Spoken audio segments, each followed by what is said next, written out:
I'll give you three things, right? So perfect. First is that we track the global high net worth real estate intentions.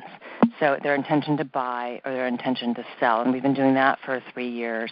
And what we found was this year, we talked to these very affluent people and say, in the next 3 years, are you planning to buy or sell? And about 40% of them said, I'm planning to buy, and only 23% of them said, we're planning to sell. So still, that's a quarter of them. But that shows you that there's still a strong demand and interest among the high net worth for buying real estate. And that's great news, I think. There's a lot of reasons for that, but a big part of that is because of the strong growth we're seeing in the global high net worth.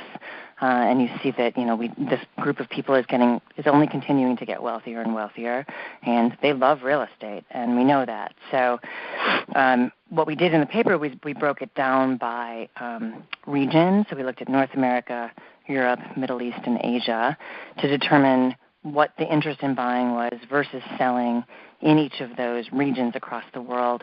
And in every region, buying was higher than selling, and then the disparity changed by region. So globally, the average was 38% wanted to buy, 23% wanted to sell. And the U.S. was kind of close to that. Europe was a little bit close to that. But the interesting part was the Middle East and Asia, because we see the Middle East 70%, 71% looking to buy, 63% looking to sell. So very, very active luxury real estate market. And then Asia, interestingly, 68% looking to buy, only 18% looking to sell.